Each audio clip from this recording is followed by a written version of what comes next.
Hey everyone, this is a clip from a recent episode of the Men of Steel podcast where we talk about Superman and Superman adjacent topics. If you enjoy this clip, check out the podcast. You can find it at certainpov.com or wherever you get your shows. So why don't we talk about Volume 1? Because that's the first one that came out. That is the concept being put out there. It was interesting looking at it and being like, oh, it's basically the same story as Man of Steel, the movie, but they take into consideration that like people would have problems with casualties and so forth. Yeah. So that's one of the reasons why, and you guys know from our previous experience together that I'm not a big Snyder fan. But this book is actually one of the reasons that I cannot stand Man of Steel, because they're actually being made at the same time. Man of Steel started production in 2008. This came out in 2010. So they were being made at the same time, and they're really, really similar stories. And this kind of puts Man of Steel to shame. And that's when I'm like, this is what we could have gotten. Like, and that's one of the reasons I get so upset. I'm like, this is so much better of a story. Why are we talking about this? Like, and so that's kind of like the thing I was hinting at earlier is like, this very much, I can't help but compare it directly to Man of Steel when I read it. And just get kind of upset. Specifically with, I don't know if we want to jump into specifics yet, but the use of the non-Superman characters, specifically Jimmy Olsen. This is a great Jimmy. Yeah, right. Like I love him. Like they all have a character. Like it made me feel like, and again, I don't want to always compare one company to another, but it made the Daily Planet feel like the Daily Bugle. There's a certain energy in Spider-Man comics with Jonah and Betty Brant and all the Robertsons and all that stuff going on. It's fun, and like I don't see that enough in Superman. Like this crazy like packed newsroom feel, and then with this and with them arguing with Perry, I love that. Like that was some of my favorite stuff in the book. So yeah, I mean obviously the obvious comparisons to Man of Steel, down to the fucking drilling to the core. It's just right. It's so close.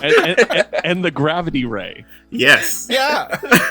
Like, go ahead. But yeah, what I really liked about that too was exactly what you said, Keith, was just like exploring Lois and Jimmy, like Olsen actually having Jimmy in the story and having them be actual characters, like not necessarily having a love interest plot line, having to go through it or will they, won't they. That's not even anywhere near it, even though you expect it because you know the history. But I love that it wasn't up and center. They got to like, be their own actual characters before we got to get to those moments.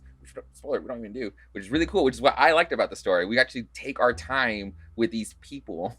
Yeah, and it sets up, I mean, like, we're kind of jumping around the story because it is fairly straightforward of like, Superman shows up, he tries to do some good, aliens show up, forces him into the spotlight.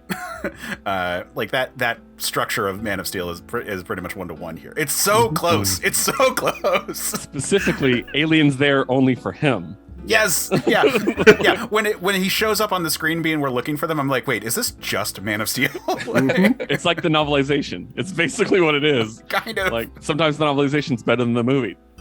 Like I'm just saying. So. But so they, so they show up and whatnot. What the thing that I think is really impressive here is that it's mostly like nailed at the end when Superman is speaking to Lois about it all. Or rather, Clark is speaking to Lois about it all, that humanity impresses him. And it's a theme that continues into Volume 2 and 3. I'm going to know right now, I didn't finish 3. I'm sorry, guys. I had a really crazy week. I read 1 and 2. I'm halfway through 3 when we had to actually start recording. So I'm sorry. It's all right. But 1 and 2 super hardcore nail this theme of Clark Kent, who feels outside of humanity, is impressed by humanity.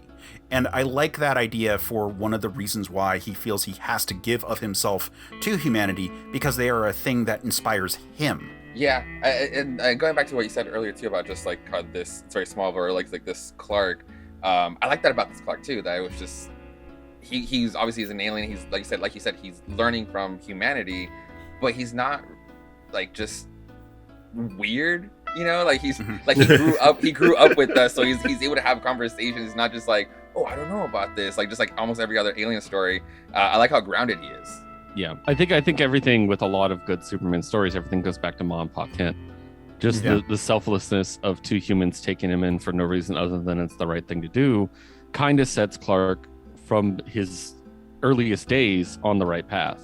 And we've seen that with some Elseworld stories of Superman where that doesn't happen. He's not necessarily the same person morally or whatever. So yeah, I think, just maybe it's never explicitly said in the text, but I always took that into account as like, he might have just been blown away by the fact these two people brought all this trouble into their lives for no other reason than it seemed like the right thing to do.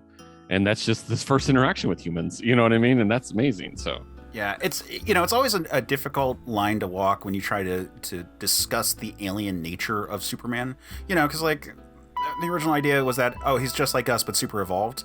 And as you sort of start to realize, like, well, but no, he's an alien, like even if you took a different ape and like evolved them to some sort of like super far down point, they'd be different than us. Like, yeah, we already know that chimpanzees are better at certain types of math than we are. Like, that's they would just be different if they like continued down a path to sapiency.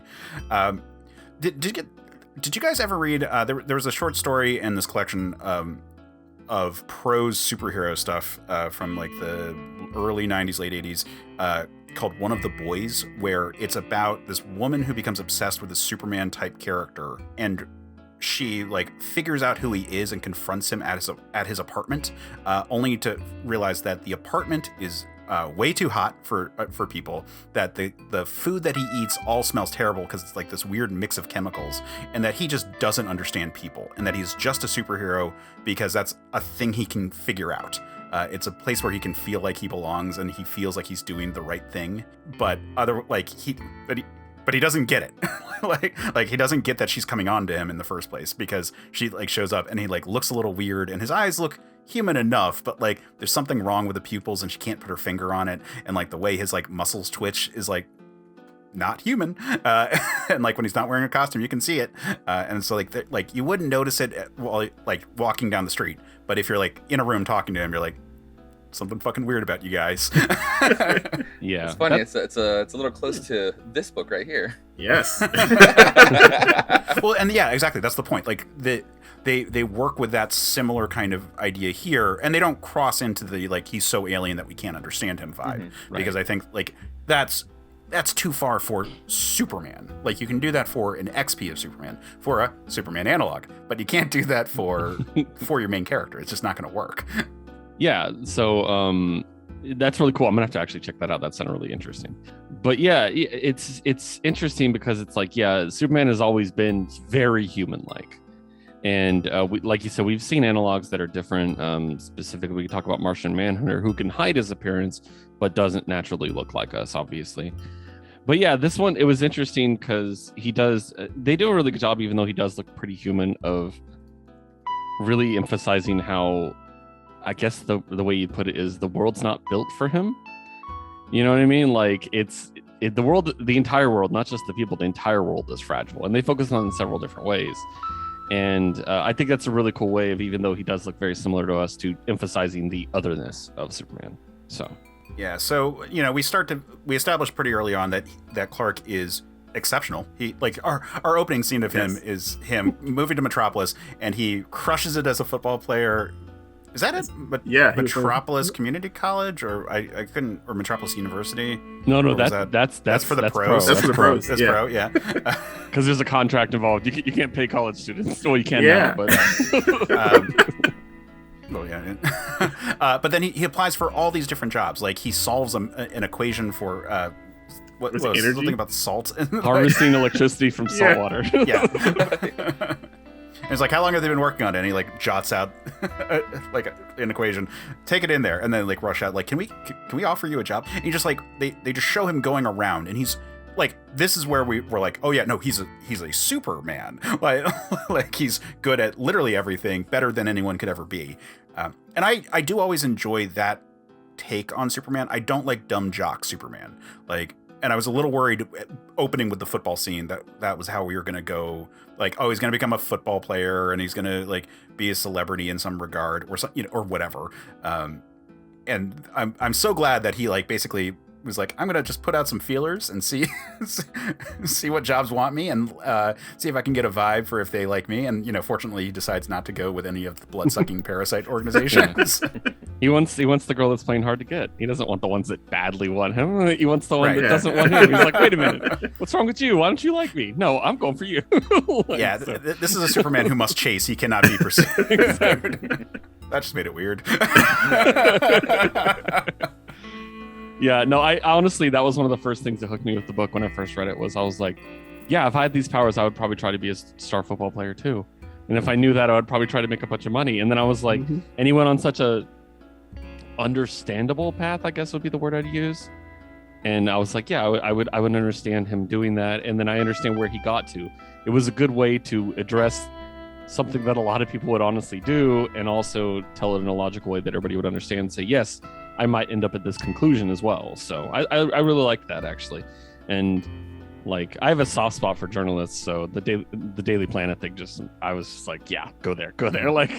Like that's always seemed worthwhile to me. But yeah, yeah, he throws away the job application at first, Yeah. and you're like, oh, is that also not going to be the status quo? Because you have no idea when you're looking at this series, like how is this all going to play out? And it turns out it plays out way more closely than I expected. Yeah.